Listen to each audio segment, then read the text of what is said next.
بسم اللہ الرحمن الرحیم رب اشرح لی صدری ویسر لی امری۔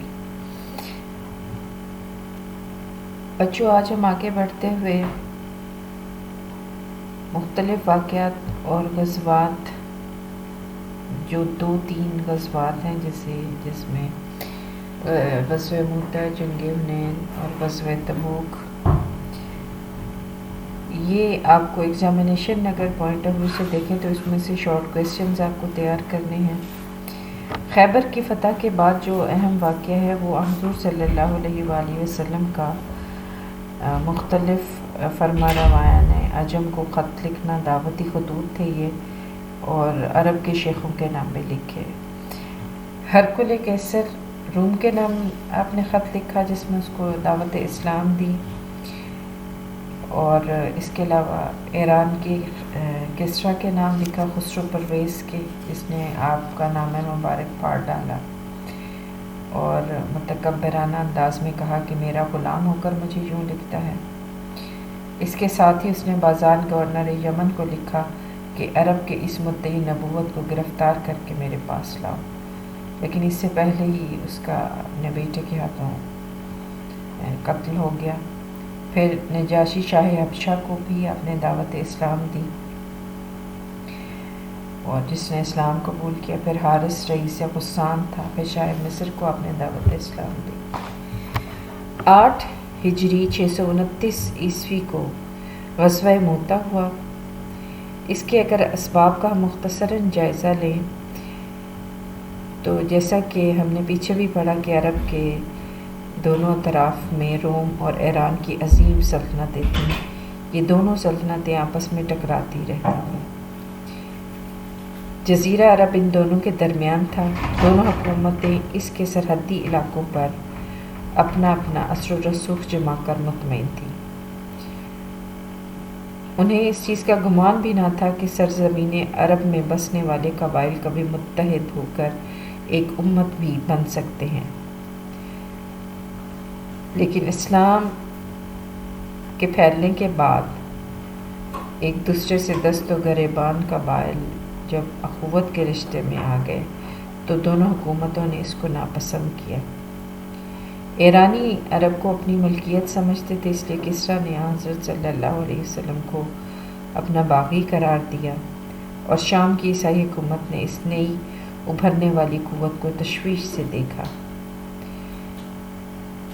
جنگ کا فوری سبب یہ تھا کہ صلح حدیبیہ کے بعد حضور صلی اللہ علیہ وسلم نے، جیسے میں نے پہلے بھی آپ کو بتایا، کہ مختلف شاہان عرب و عجم اور شیوخ قبائل کو اسلام قبول کرنے کی دعوت دی۔ اس سلسلے میں ایک دعوت نامہ شام یا بصرہ کے حاکم کے نام بھی بھیجا، لیکن قیصر کی طرف سے عیسائی حکمران شرجیل بن عمرو غسانی نے آپ کے سفیر حارث بن عمیر کو راستے ہی میں شہید کر ڈالا۔ سفیر کا قتل ظاہر انسانیت اور اخلاق کے خلاف ورزی تھا، یہ بین الاقوامی قانون کی بھی صریحاً خلاف ورزی تھی، اور یہ ایک طرح سے اعلان جنگ بھی تھا، کیونکہ اگر اسلامی حکومت اس واقعے کا نوٹس نہ لیتی تو یہ ان کی اپنی کمزوری کا اعتراف ہوتا، جس کے نتیجے کے طور پر رومی گورنر کا مدینہ پر حملہ آور ہونا لازمی تھا۔ اس لیے حضور صلی اللہ علیہ وسلم نے یہ فیصلہ کیا کہ وہ شام کی طرف مہم بھیجیں گے۔ اس کے واقعات مختصراً میں آپ کو بیان کر دوں۔ حضور صلی اللہ علیہ وآلہ وسلم نے اپنے ایک آزاد کردہ غلام زید بن حارثہ کو امیر لشکر مقرر فرمایا اور ہدایت کی کہ اگر وہ شہید ہو جائیں تو جعفر بن ابی طالب رضی اللہ عنہ اور عبداللہ بن رواحہ رضی اللہ عنہ یک بعد دیگرے فوج کے سربراہ بنائے جائیں گے، اور اگر یہ دونوں بھی شہید ہو جائیں تو مسلمان اپنی مرضی سے جس کو چاہیں اپنا امیر منتخب کر لیں۔ ان صحابہ کی قیادت میں تقریباً 3000 کا ایک لشکر تیار کر کے حدود شام کی طرف بھیجا گیا۔ وہاں جا کر معلوم ہوا کہ اتفاق سے قیصر روم ہرقل خود شام میں داب کے مقام پر موجود ہے، عربی نسل عیسائیوں پر مشتمل 1,00,000 کا لشکر قیصر روم کے ساتھ تھا۔ مسلمان اگرچہ تعداد میں کم تھے، لیکن انہوں نے یہ فیصلہ کیا کہ وہ قلت تعداد کے بنا پر مقابلے کو ملتوی نہیں کریں گے۔ یہ مختصر سا قافلہ مسلمانوں کا موتا کی طرف، جہاں دشمن فوج مقیم تھی، وہاں بڑھا۔ جنگ میں پہلے زید بن حارث شہید ہو گئے رضی اللہ عنہ، تو علم جعفر طیار رضی اللہ عنہ نے سنبھال لیا۔ آپ کا دایاں بازو کٹ گیا تو آپ نے علم کو بائیں ہاتھ میں تھام لیا۔ جب وہ بھی کٹ گیا تو کٹے ہوئے ہاتھوں سے اسے سینے سے چمٹا لیا اور نیچے نہ گرنا دیا۔ دشمن کی کثیر تعداد نے جعفر طیار رضی اللہ عنہ کو گھیرے میں لے کر شہید کر ڈالا۔ عبداللہ بن رواحہ رضی اللہ تعالیٰ عنہ نے فوراً آگے بڑھ کر علم سنبھالا، لیکن وہ بھی شہید ہوئے۔ مجاہدین نے اس کے بعد خالد بن ولید رضی اللہ عنہ کو امیر بنایا۔ انہوں نے دشمن پر اس شدت سے حملے کیے کہ وہ پیچھے ہٹ گئے۔ خالد بن ولید نے اس فتح کو غنیمت جانا اور جنگ کو طول دینے کی بجائے مجاہدین کو واپس لے آئے۔ اس جنگ میں مسلمانوں کے 10 یا بعض روایت کے مطابق 12 مسلمان شہید ہوئے، جبکہ دشمن کے کئی سو آدمی قتل ہوئے۔ حضور صلی اللہ علیہ وآلہ وسلم نے خالد بن ولید کو اس جنگ میں شجاعت اور حکمت کا بے مثال مظاہرہ کرنے پر سیف اللہ کا خطاب دیا۔ اس غزوہ کی اہمیت اس اعتبار سے ہے کہ صرف 3,000 ایک طرف مسلمانوں کی تعداد، جیسے میں نے بتایا، اور 1,00,000 عیسائیوں کا لشکر ایک طرف۔ 3,000 نے 1,00,000 کو شکست دی۔ اس سے قیصر روم کو مزید تشویش لاحق ہوئی۔ اس کے ساتھ شامی عربوں میں اپنے مقتولوں کا بدلہ لینے کے لیے انتقام کی آگ بھڑک ہوئی۔ چنانچہ انہوں نے مدینہ کی اسلامی حکومت پر حملہ آور ہونے کے منصوبے بنانے شروع کر دیے، اور یہ جنگ غزوہ تبوک اور فتوحات شام اور مصر کی تمہید یعنی آغاز ثابت ہوئی۔ یہ سبب ہوا۔ اس فتح نے اسلامی حکومت کے رعب اور دبدبے میں بھی اضافہ کیا۔ اندرون عرب جو ان کے مخالفین تھے مسلمانوں کے، ان کے حوصلے پست ہو گئے اور مسلمانوں کا وقار بحال ہوا۔ یہ غزوہ موتا کے اسباب، واقعات اور اہمیت کے بارے میں نے آپ کو بتایا۔ اب چلتے ہیں اگلا غزوہ، جو غزوہ حنین 630 عیسوی اور 8 ہجری میں ہوا۔ پہلے ہم اس کے اسباب کا جائزہ لیں گے کہ کیا اسباب تھے جس کے بنا پر یہ غزوہ ہوا۔ مکہ فتح ہو گیا، تو آپ کو پتہ ہے کہ 8 ہجری میں مکہ فتح ہوا، تو سارے عرب سے کفر اور شرک کا زور ٹوٹ گیا۔ جب لات، منات، عزا، بڑے بڑے حبل یہ بت ٹوٹ گئے، تو یہ عرب کے جو عام لوگ تھے وہ اس حقیقت سے آگاہ ہو گئے کہ پتھر کے بت نہ اپنا کچھ سنوار سکتے ہیں اور نہ ہی ان کی امداد پر قادر ہیں۔ لیکن بعض قبیلے ایسے بھی تھے جن پر اس واقعے کا الٹا اثر ہوا۔ ان میں طائف اور حنین کے علاقے میں بسنے والے بنو ثقیف اور بنو خوازن شامل تھے۔ ان قبائل کی اسلام دشمنی بہت پرانی تھی۔ تجارت پیشہ ہونے کی وجہ سے یہ لوگ بڑے خوشحال بھی تھے۔ طائف کے گرد و نواح میں زراعت بھی ہوتی تھی اور زمین کی زرخیزی نے بھی انہیں مالدار بنا دیا تھا۔ یہ قبائل بہت مغرور تھے۔ انہوں نے فتح مکہ کے بعد یہ کہنا شروع کر دیا کہ جن قبائل کے ساتھ محمد صلی اللہ علیہ وآلہ وسلم کو اب تک واسطہ پیش آیا ہے وہ اصل میں مرد میدان نہیں تھے۔ ہمارے ساتھ واسطہ پیش آئے گا تو پتہ چلے گا۔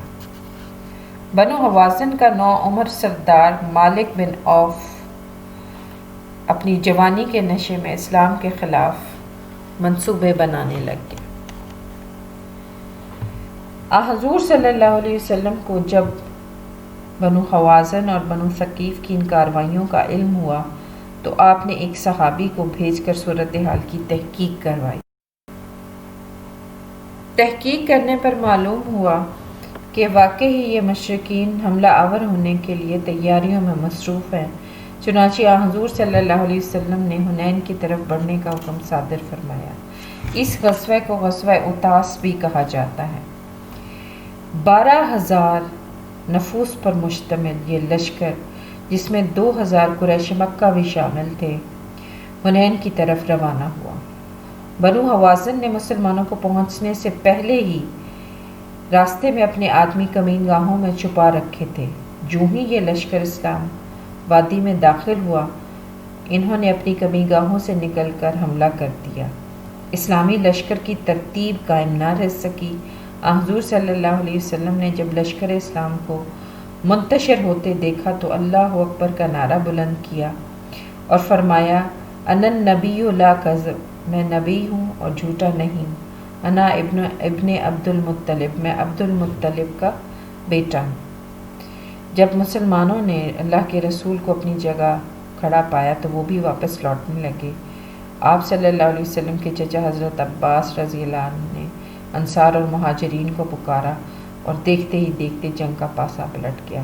صرف بنی مالک تھے ایک قبیلہ جس نے مسلمانوں کا جم کر مقابلہ کیا، لیکن ان کا سردار عثمان بن عبداللہ قتل ہو گیا اور وہ بھی میدان چھوڑ کر بھاگ گئے۔ مسلمانوں نے مال غنیمت اکٹھا کیا، جس میں 20,000 بکریاں اور 6,000 قیدی تھے۔ بنو حوازن میں سے ایک گروہ ہزاروں کی تعداد میں اوتاس کے کھجوروں کے ایک باغ میں جمع ہو گیا۔ حضور صلی اللہ علیہ وسلم نے ابو عامر اشعری کو اس کے استحصال کے لیے روانہ کیا۔ ابو عامر نے حملہ کیا تو انہوں نے تیر برسائے۔ ابو عامر ایک تیر سے شہید ہو گئے اور کمان ان کے بھتیجے ابو موسیٰ اشعری نے سنبھالی۔ مشرکین باغ چھوڑ کر بھاگ گئے اور اسی نسبت سے اس کو غزوہ اوتاس بھی کہا جاتا ہے۔ مسلمانوں نے گھیر گھیر کر مارا اور بنو حوازن کے تقریباً سبھی افراد جو ہیں وہ قتل ہو گئے۔ حنین کی شکست خوردہ فوج کا ایک حصہ طائف پہنچا اور رسد اور اسلحہ جمع کر کے قلعہ بند ہو گیا۔ حضور صلی اللہ علیہ وسلم نے دشمن کا تعاقب کرتے ہوئے طائف پہنچے، قلعے کا محاصرہ کیا۔ اہل طائف نے قلعہ سے تیر اور پتھر برسائے تو اس کے جواب میں اسلامی لشکر نے بھی سنگ باری کی۔ محاصرے کو آپ صلی اللہ علیہ وسلم نے طول دینا مناسب نہ سمجھا۔ دشمن پر معاشی دباؤ کے لیے طائف کے باہر کے باغات کٹوا ڈالے اور یہ اس بات کا بھی انہیں احساس دلانا تھا کہ اسلام سے دشمنی کی یہ روش ان کی ساری خوشحالی کو برباد کر سکتی ہے۔ طائف کے گرد و نواح کے قبائل اسلام لا چکے تھے اور آپ نے قلعے کا محاصرہ ترک کر دیا۔ طائف سے جب آپ جورانہ پہنچے تو آپ صلی اللہ علیہ وسلم نے مال غنیمت کو تقسیم کیا۔ کافی دن تک جنگی قیدیوں کے لیے فدیہ کا انتظار کیا، بالآخر ان کو بھی تقسیم کر ڈالا۔ اس تقسیم میں بچوں آپ نے مکہ کے قریشی نو مسلموں کو انصار اور مہاجرین پر فوقیت دی۔ اس کا مقصد تالیف قلب تھا، لیکن نوجوان انصاری مسلمانوں کو یہ بات پسند نہ آئی۔ انہوں نے تلخ تبصرے کیے، مثلاً قریش کو مال غنیمت دیا جاتا ہے اور ہم جن کی تلواروں سے کفار کا خون ٹپک رہا ہے اس سے محروم رکھے جاتے ہیں۔ پھر یہ بھی تبصرے کیے گئے کہ مشکلات میں ہماری یاد آتی ہے اور غنیمت کے وقت دوسروں کو دیا جاتا ہے۔ جب یہ تبصرے حضور صلی اللہ علیہ وسلم تک پہنچے تو آپ نے انصار کو طلب کیا اور فرمایا، کیا یہ سچ نہیں کہ خدا نے میرے ذریعے سے تمہیں ہدایت بخشی، تم منتشر اور پراگندہ تھے، خدا نے میرے ذریعے سے تمہیں دولت مند بنایا؟ انصار نے جواب دیا، بے شک خدا اور رسول صلی اللہ علیہ وسلم کا احسان سب سے بڑھ کر ہے۔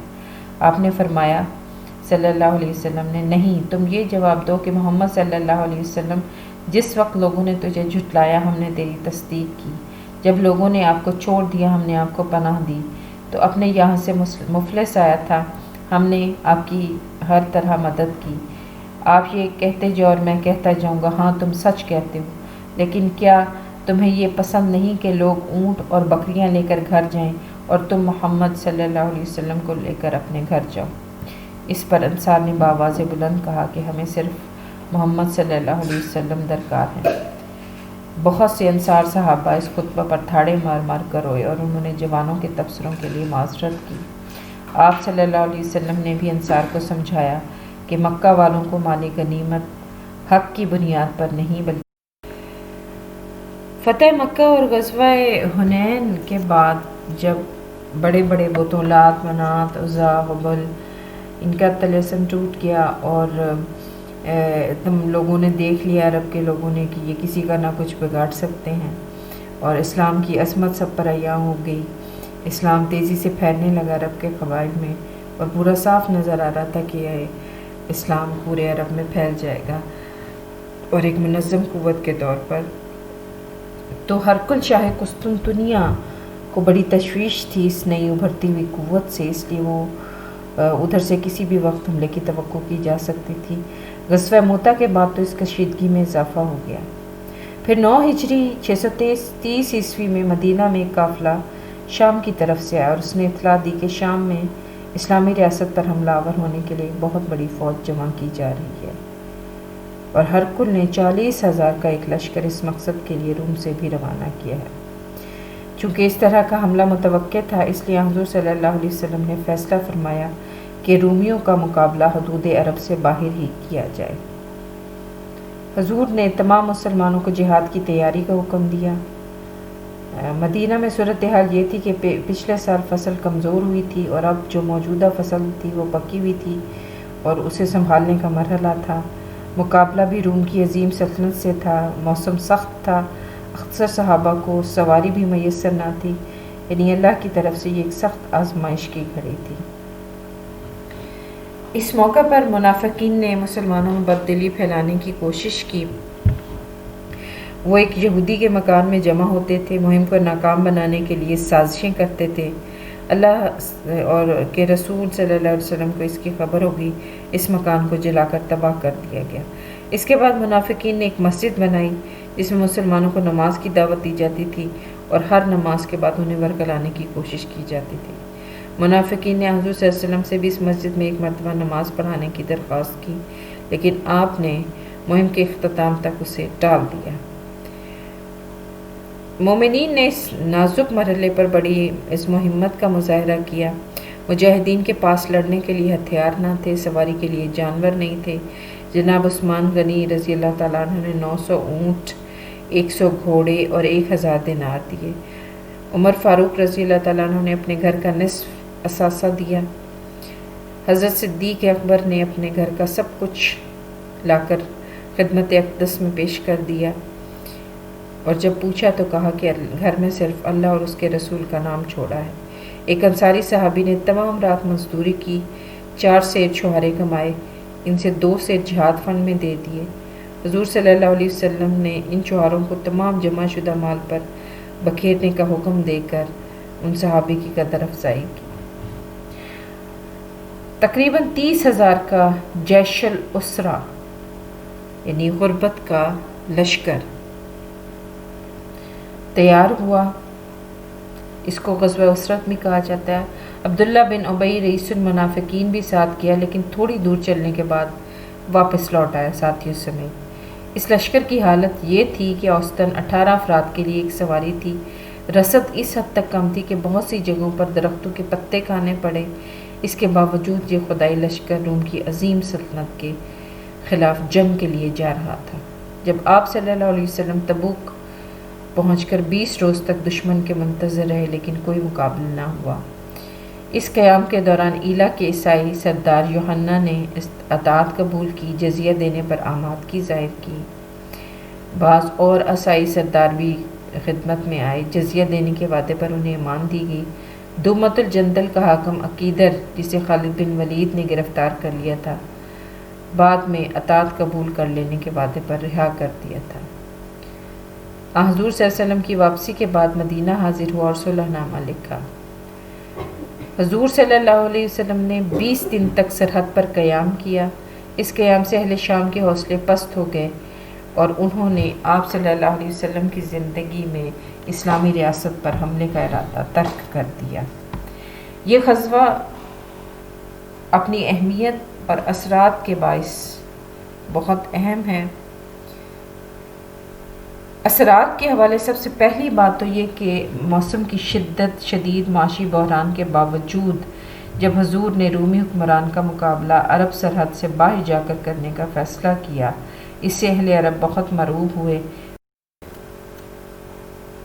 دوسرا فتح شام کا پیش خیمہ ثابت ہوا غزوہ تبوک۔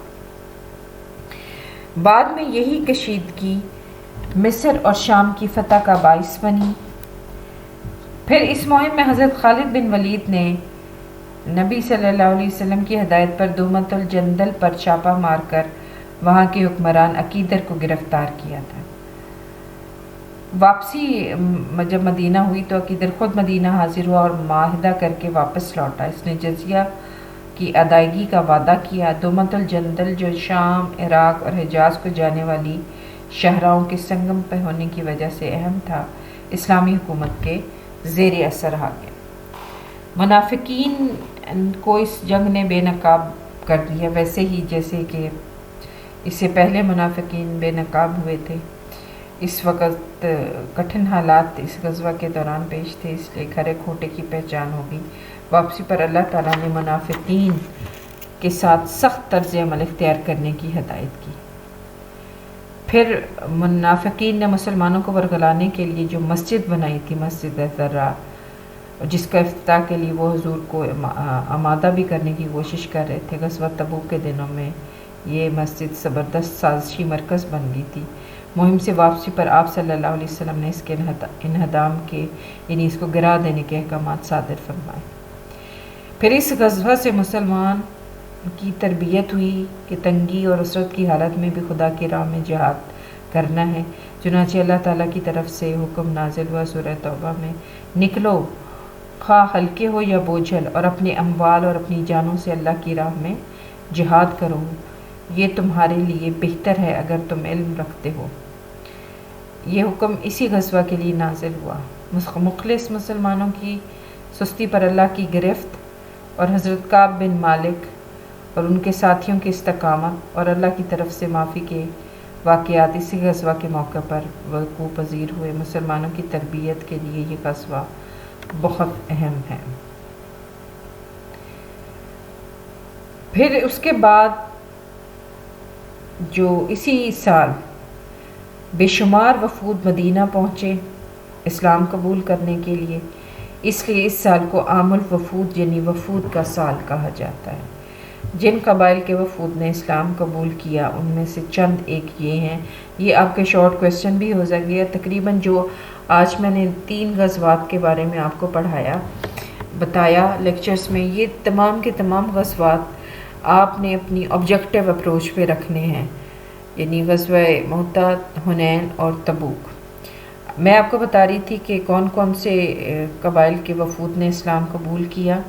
بنو دوس، بنو مسنیہ، بنو ثقیف، بنی عبد القیس، بنی حنیفہ، بنو تے، بنو عشر، بنی عزب، بنو جزام، بنو حمدان، بنی سعد، بنو اسد، بنو مہرہ، بنو عثرہ، بنو بکر بن وائل، بنو کندہ، بنو شیبان، بنی حارث بن کعب، بنو عیش، بنو حزیل، بنو فرارہ، بنو نجران، بنو اسجع، بنو تمیم، بنو عامر، بنو حمیر، بنو اسلم، بنو سلیم، بنو ربیعہ، بنو ثعلب، بنو بحرہ، بنو کلب، بنو جرم اور حبار بن الاسود، بنو زبید، بنو غسان، بنو خلان، بنو نجا۔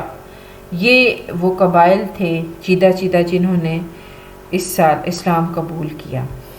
باقی اگر آپ کو اس لیکچر سے ریلیٹڈ کوئی بات سمجھنی ہے یا پوچھنی ہے سوال، تو وہ آپ مجھ سے اپنے گروپ میں، جو آپ کا فرسٹ ایئر کا گروپ ہے، اس میں پوچھ سکتے ہو۔